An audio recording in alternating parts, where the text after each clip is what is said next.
बहुजन सौरभ, बहुजनांच्या सामाजिक व सांस्कृतिक चळवळीचे मुखपत्र। नमस्ते, जय भीम। मैं एडवोकेट डॉक्टर सिद्धार्थ कामले, दैनिक बहुजन सौरभ का मुख्य संपादक। आज देश में एक अलग टाइप का माहौल देखने को मिला। सबसे पहले मोदी जी राष्ट्रपति को मिलने गए, उसके बाद में कुछ ही देर के बाद में शाह साहब गए। अभी वैसे देखा जाए तो दोनों भी राष्ट्रपति को मिलने का कोई काम ही नहीं रहता, क्योंकि राष्ट्रपति के हाथ में कुछ होता नहीं है। ना वो स्पीकर का कोई इलेक्शंस में पार्टिसिपेट कर सकते, ना कुछ है ना। इसका इंडिकेशन ये होता है कि कोई तो भी घटना ऐसे होने वाली है कि जिसको लगता है उनको कि इससे हम लोग बच नहीं पाएंगे, और यदि ऐसा कोई सिचुएशन आ जाता तो हम लोगों ने क्या करना चाहिए। तो मुझे ऐसा लगता है कि राष्ट्रपति मुर्मू ने कुछ सलाह दे रहे होंगे, या कि हमने क्या करना चाहिए वगैरह वगैरह का कुछ चल रहा होगा, या कोई डायरेक्शंस हो गए उनके। निश्चित रूप से बड़ी चिंताजनक बात है, क्योंकि ये क्या होता है कि जब उपराष्ट्रपति का चुनाव होता है तो वहाँ पे व्हिप जारी नहीं होता।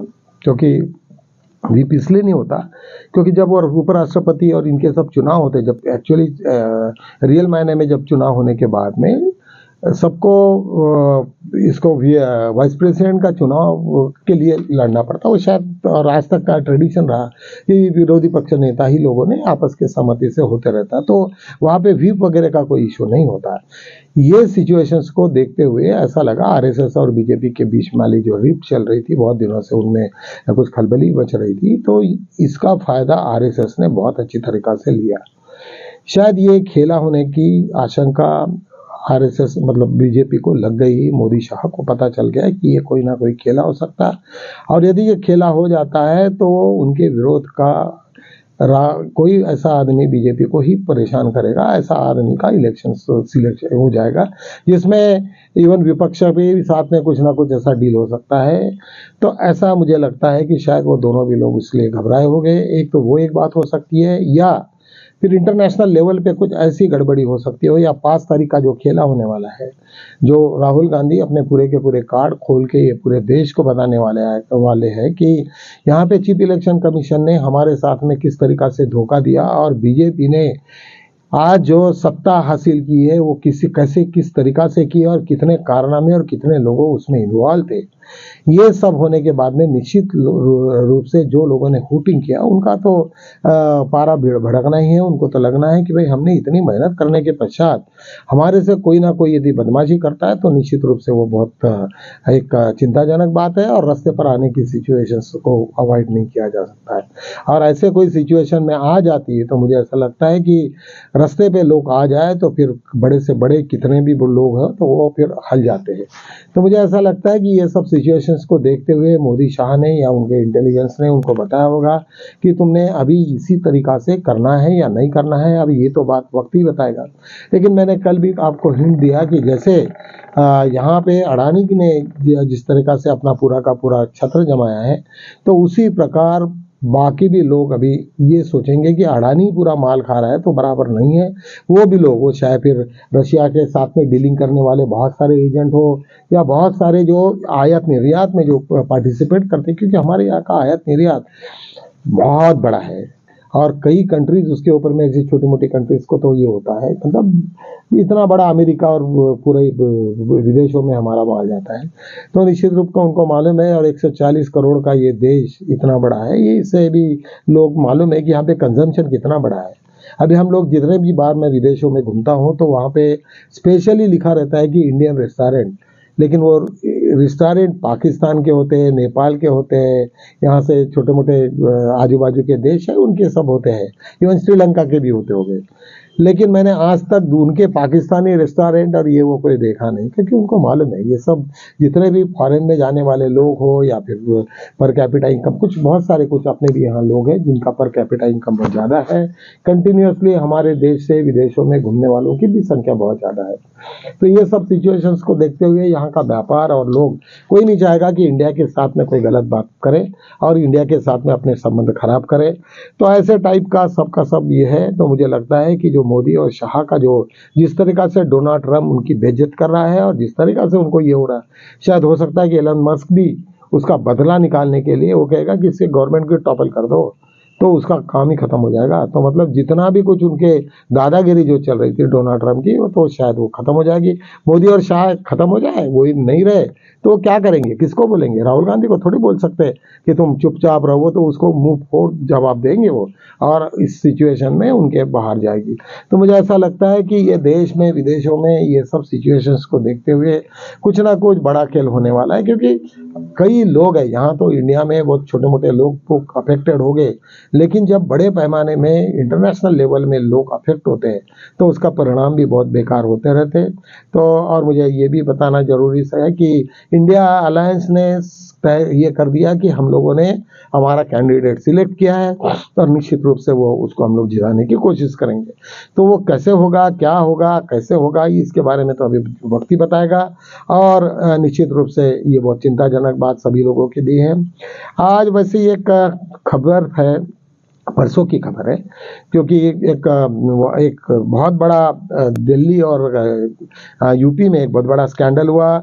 सबवेंशन स्कीम करके आई थी, वहाँ पे बिल्डर्स और वहाँ के गवर्नमेंट ने और वहाँ के स्कीम मतलब फाइनेंशियल इंस्टीट्यूशंस और बैंक ने यह लोगों को दिलासा दिया कि भाई आप लोग यदि ये स्कीम के अंतर्गत पैसा डालते हो तो निश्चित रूप से ये पर्टिकुलर समय पे आपको इंटरेस्ट फ्री लोन के आधार पर तुमको हम मकान देंगे।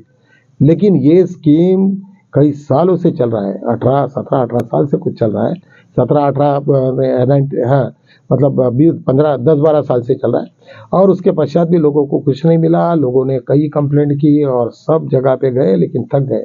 आखिर ये मसला जस्टिस भूषण गवई के पास में आया। उन्होंने तुरंत सीबीआई को बुलाया और उन्होंने कहा कि सब जगह छापे मारो और उसमें क्या नेक्सस है और लोगों को क्यों तकलीफें हो रही है इसके पास में ये लाओ पकड़ के। तो वहाँ पे 42 जगह पे स्कीम में उन्होंने सीबीआई ने छापे मारे और 22 लोगों के ऊपर में एफआईआर किया। निश्चित रूप से जिससे अभी तक वो जो कह रहे थे कि यूपी के गवर्नमेंट बुलडोजर गवर्नमेंट वगैरह, उनको ऐसा तमाचा मारा कि पूरे सीबीआई ने उनको बड़े बड़े लॉबी को उन्होंने पकड़ के एफआईआर में घुसेड़ दिया। तो ऐसे सब सिचुएशन में कोई एक भी आदमी से सुप्रीम कोर्ट में ऐसा बन जाए तो वो पूरी मशीनरीज को हिला देता है। और निश्चित रूप से एक बाकी भी सिग्नल सबको जाते हैं, सब सुप्रीम कोर्ट में जितने भी लोग काम कर रहे हैं, जो जितने भी जजेस हैं, सब लोगों को लगता है कि भाई हम लोगों ने इसी प्रकार से काम किया तो शायद हमारे को सोसाइटी के बीच में एक अलग प्रेस्टीज मिलेगा। नहीं तो फिर हम लोगों को कोई ये नहीं है, हम जब वहाँ से रिटायर्ड हो जाएंगे तो हम लोग जब भी कभी ट्रैवल करेंगे तो लोग तुम्हें बैठने के लिए जगह तक नहीं देंगे।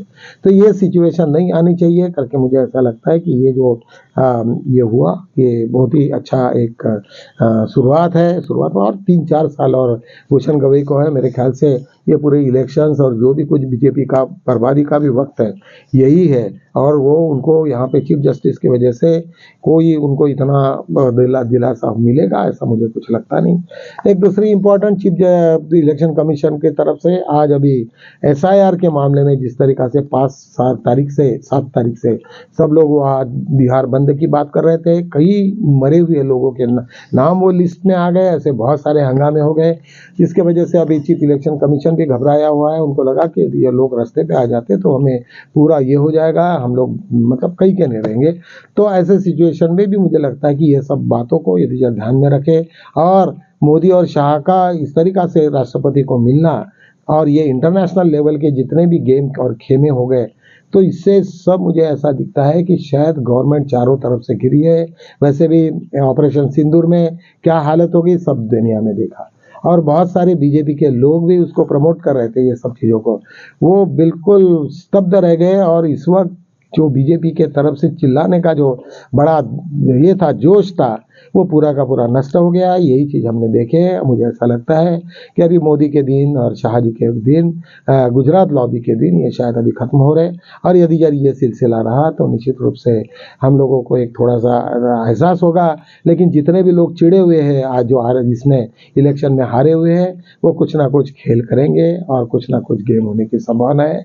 चलो तो हम देखते हैं आने वाले वक्त पे किस तरीका से हमें हो। मैं आप लोगों को यही कहूँगा कि फुले अपन लोग डॉक्टर बाबा साहेब आम्बेडकर के संविधान के साथ में जुड़े हुए हैं, और निश्चित रूप से हम देखते हैं कि संविधान को किस तरीका से तोड़ा मरोड़ा जाता है और उसका जिस तरीका से मिसयूज हो रहा है, इसके ऊपर में भी एक जज कितना उसको ताकत देता है कॉन्स्टिट्यूशन, इसके भी बारे में हम लोगों ने ये देखना चाहिए और उसका एनालिसिस करना चाहिए। जब डॉक्टर बाबा साहब आम्बेडकर ने ये जब कॉन्स्टिट्यूशन लिखा, तब उनके दिमाग में क्या क्या चल रहा था कि कैसे भी एडवर्स सिचुएशन है, हम लोगों का एक भी आदमी सुप्रीम कोर्ट में स्ट्रांग बन जाए तो वो कुछ नहीं बिगाड़ सकेंगे। तो ये सब सिचुएशंस को तुम्हें समझना पड़ेगा। इन्हीं शब्दों के साथ में हम यही रुकते हैं, कल मिलते हैं हम लोग, तब तक के लिए जय भीम।